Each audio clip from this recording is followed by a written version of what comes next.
Hi everyone, thanks for joining me again for another piece of content. Thanks for joining the channel, subscribing to the channel as well. If you haven't subscribed already, then please do subscribe. If you're new here, then welcome. And if you've been here before, then welcome back. And if you do find the content valuable, I'd love for you to hit the like button. That's really helpful for me. Obviously, it gets me into the algorithm, but also helps other people to find this type of content. And I think it's important. So pay it forward, guys. I really appreciate it. So let's get into the video. Today, I want to talk to you about the narcissist's new supply. So the narcissist's new person, you know, the person that they've replaced you with, the person that they're getting their dopamine, their thrill-seeking kind of satisfaction from, their novelty chasing is being fulfilled once again. So this person is essentially the new you in some ways, not in all ways. But like I say, the cycle stays the same. You know, it's only the people that change.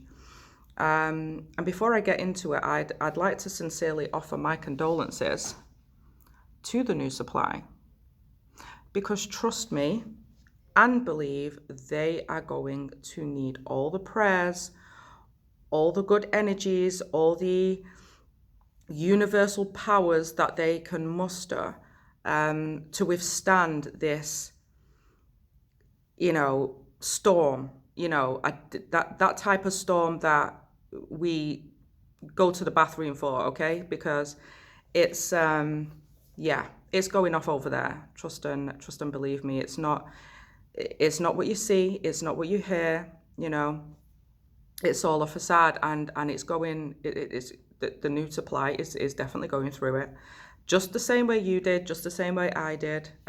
So yeah, we'll get into that. But I do feel for the new supply, because we know what's going to happen. You know, we know that it's going to be the same rinse and repeat cycle that they take everybody through. So let's get back to us. Let's get back to you. They feel like basically you belong to them. And they feel like they have access to you whenever they feel like it, whenever they see fit, because you're an extension of them. And that's what they believe in their mind. So yeah, they never really discard, but you've obviously had the love bombing stage. You know, obviously everything is good, everything is euphoric, everything is rosy in the garden. You feel like you've bagged you a winner, and not knowing, obviously unsuspecting, and you know, being fooled like we all was, because we was all fooled at one point. But you've been through the love bombing stage. You've had their hooks dug into you, okay? They felt like they've bagged you now, they've got you, you know, the chase is essentially over, and they're heading to the discard. And obviously you're noticing some things, you know, and you're questioning some things in your head. I know, I've been there. And you know, 2 and 2 is making 6, you know, and you're thinking, this is confusing. All right, this is a confusing time, because the person that you thought you was getting with, it's not that person anymore. It's like a completely different person. And this is when, you know, people in the psychology space and people who study narcissistic personality disorder say that they wear a mask, and the mask comes off after a certain amount of time, because they use a lot of energy during this love bombing stage. And what they do is put on this front. They impress you, they sweep you off your feet, they seduce you, they tell you all the things and do all the things that they think you like and they think you want. And they also mirror you as well. So they mirror you, they reflect back the things you like, the things you value, the things you're interested in, your passions, sometimes even the way you speak, which is a little bit bizarre if you've noticed that. Excuse me. And they mirror back a lot of you to you. And that's why people say that when you're in a narcissistic relationship, or when you're in a relationship with a narcissist, that you actually fall in love with yourself, which is a very interesting piece, and something that I've been trying to kind of, you know, unpack. So you're in this thing, you know, it's coming to an end. You know, you might not know that yet, but they certainly know that they're looking around for their next supply, because it's never just you and him or you and her on the team. There's a team, but you're not the only one in it. Because they don't work like that. They don't work like that. So they're getting ready to find new supply, or they're finding new supply. You're kind of, you know, doing this math, and the math ain't mathing, and 2 and 2 isn't equaling 4, and it's equaling 6 and 0.5, and you're thinking, okay, I'm trying to, you know, unravel this ball of confusion, because I need to know what the hell is going on here, because this is chaos. This is, you know, these interactions are destructive, that, you know, it's getting toxic. I'm kind of being, you know, I'm being gaslighted, I'm being lied to, I'm, you know, thinking that one thing is going on here, and then the narcissist is telling me that no, that's not right, and they're distorting reality, and now you're questioning yourself, and there's a whole bunch of mess going on, right? So you're questioning this, and the narcissist doesn't like that. Okay, so they're thinking, okay, I need to move on now, because this person is requiring loyalty and honesty and communication from me, and they want me to, you know, care for them, show them mutual respect. They want me to be vulnerable and open with them, and the narcissist isn't here for any of that. So you've got to the point now where you're done with this, okay? You feel like you're done with this, or the narcissist has gone on and they've kind of discarded you, and they've moved on to the next one now. You know, they might explicitly say it, or they might just ghost you, or they might be, you know, a kind of toxic ending to it. It might be quite painful. It might be, you know, quite emotional and confusing, but it's come to an end. And you realize that they're with somebody else, essentially, whether they've said it, whether you've heard it, whether you've seen it on social media, through the grapevine, through your friend circle, your associates, whatever the case may be. And I understand that, because I've been on both sides. I've been on both sides of you doing the discard and them doing the discard, or the benching. Because like I said, they don't generally discard, like, you know, the way that it should be done, you know, an ending, a closure. They don't do that. So I do understand that it's going to be, I guess, a different primary emotion for you, depending on whether you did the discard or they did the discard. But one thing that I am confident about is that it's going to be an emotional roller coaster. It's not the end. It's actually the beginning, to be honest. It's the beginning, because this is where the healing has to start. And healing is a journey. It is a marathon, and it's not a sprint. And there's a lot of unpacking to do, and it's not by any means, you know, the easy part. Now that this thing is over, this is where basically the work starts, right? And I'm pretty sure as well that you are what the narcissist would consider as grade A supply, because you're watching this video and you've probably done some research already.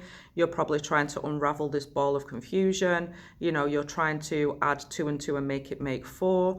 And, you know, you've got a lot of questions, and rightly so. You've got questions, you need answers, you have, you know, you need to understand, okay? You need clarity, and that's why you're at this video, and that's why you're watching this video, sorry. And I would take a punt that you are what the narcissist considers grade A supply. You're empathetic, you're altruistic, you are, you know, a clean-hearted person. You have a lot to give, you know, and not just emotionally and, you know, in terms of your heart and your soul, but you might have a good career, good job, you might have money, you might have other resources. And you are a catch to the narcissist. So it wouldn't surprise me if you did the discard. But either way, whether they left you or whether you left them, there's going to be an emotional roller coaster, and you're going to be trying to figure out how, after everything that I've done, given everything, you know, give freely, like I say, your heart, your soul, your time, your energy, your emotion. Give it freely. As time went on, give it freely without really getting too much in return, because you learn, from each encounter with this narcissist, not to really expect anything in return, or not to expect very much in return. And you've been kind of conditioned, just like I was, to give and not really expect much back. You probably walked on eggshells as time went on, as the relationship went on, not wanting to provoke, not wanting to say the wrong thing, not wanting to make a mistake, feeling that you have to improve in some kind of way. It's something you've got to work on, it's something more that you've got to do, something more that you've got to give. And it's exhausting, and so you've gotten to this stage where this thing is over and you haven't got any closure, and this person has now just moved on with someone else, and it seems like they just don't care. And you're thinking to yourself, how is this even possible? Why is this happening? And rightly so. And you're thinking, what's going on over there with them now? They look happy, they seem happy, they sound like they're getting on great. I'll tell you what's going on over there. Honestly, I'll tell you what's going on over there with this narcissist. Nothing but a whole heap of criticism, a whole heap of arguments, and them poking holes in this new person. Nothing but a whole bunch of devaluation, because the people change, but the cycle stays the same. And this is the stage that you went through at the beginning, which will probably not last too long, because you see, to get you, this narcissist had to put a hell of a lot of work in, hell of a lot of effort into being a good person. They had to wear that mask firmly in place for probably a few months, a good few months, to impress you and seduce you and sweep you off your feet and mirror everything back to you that made you feel good about yourself and them, the situation. They had to pretend that they were something that they wasn't. They had to use up all this energy, because remember, narcissists, they have a really hard time generating any type of positive energy,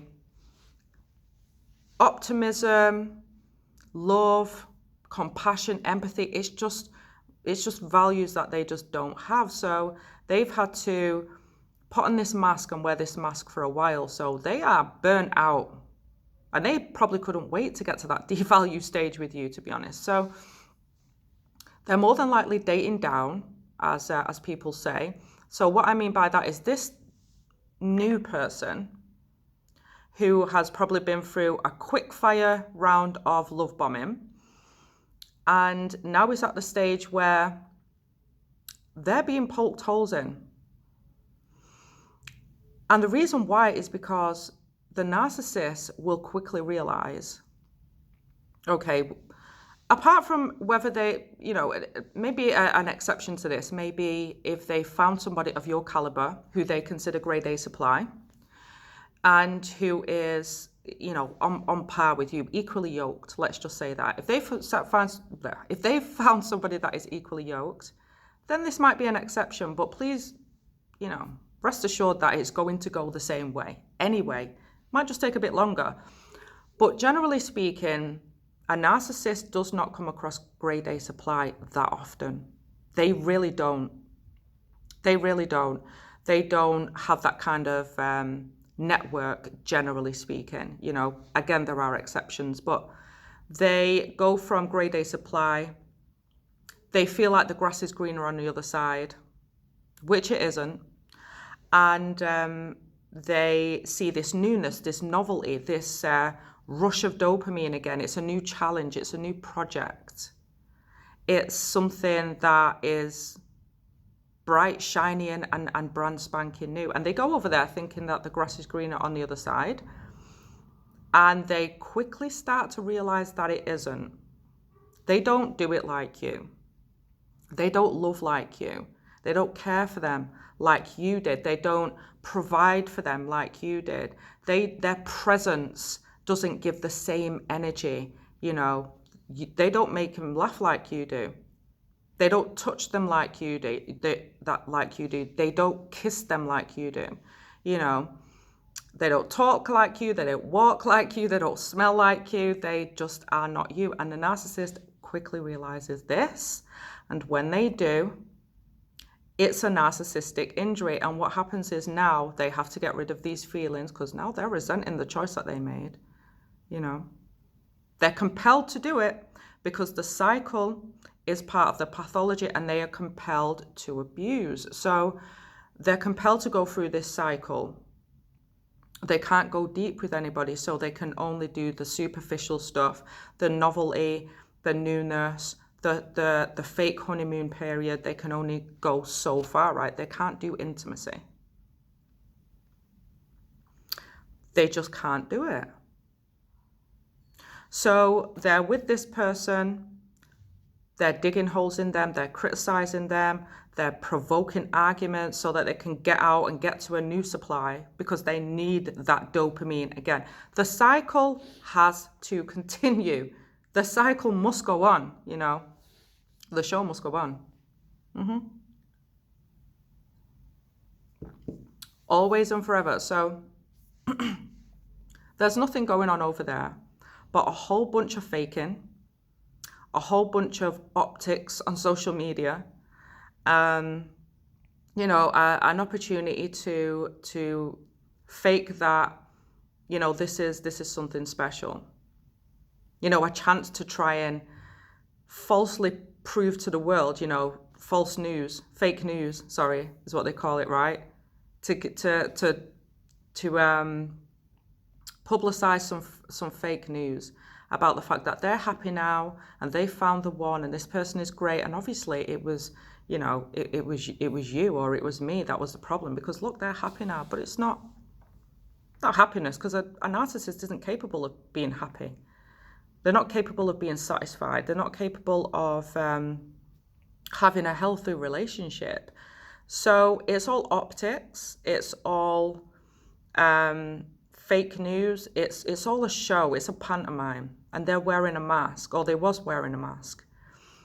But my prediction is, after a few weeks, 4 weeks, 5 weeks, 6 weeks, they realize that it's not giving what it's supposed to give over there. The grass isn't greener on the other side. This person isn't equally yoked. They are missing all of the things that you were, and they're making that new supply pay for it. They're devaluing them. They're getting ready to discard them. They're probably looking for somebody else already, or if not, getting ready to make their move. And that new supply is feeling it. It wouldn't surprise me if they are using you to triangulate that new supply.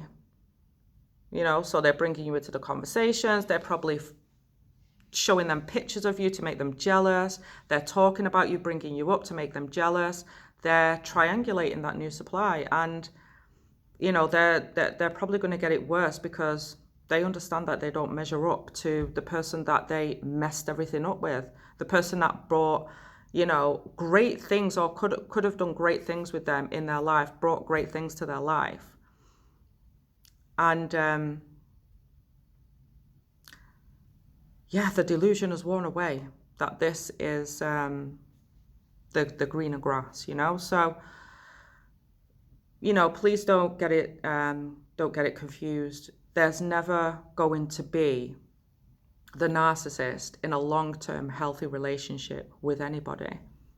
Because if that was the case, why wouldn't it have happened with you, So, the new supply is just the next person in the cycle. Like I say, they're the next victim, and they'll soon be joining the rest of the bodies that the narcissist has left behind, and they'll be on that heron merry-go-round as well. So, whole bunch of devalue is all that's going on over there. So don't trouble yourself, and don't take that hoover if it comes, or when it comes, should I say, because more than likely it's going to come. Like I say, they love to come back, you know, if they think it's not going to be too much of a narcissistic injury, i.e. if they think it's there's a high chance of you entertaining them again and taking them back and not kind of, you know, ignoring them or blocking them and just kind of walking away altogether. Because rejection is a narcissistic injury for them. It's an ego blow, you know. So if they think there's a chance, they will come back with the hoover, and don't take that hoover, because they're going to make you pay. They're going to make you pay for them having to go and be with this new person and then realizing that they, you know, wasted their time, basically. Oh yeah, they're going to make you pay. They're going to make you pay. They're going to be nice for about a week, and then it's going to be short-lived, and they're going to go back to devaluing you again. So keep that door shut and focus on healing. Focus on getting right. Focus on, you know, loving yourself and, you know, figuring out why this happened with you and this person in the first place, so that you don't make that mistake again. And absolutely do not answer that hoover. Nothing good is coming out of that. So I'm going to end the video there, and thanks for joining me again. Take care of yourself, and until the next video, ciao for now.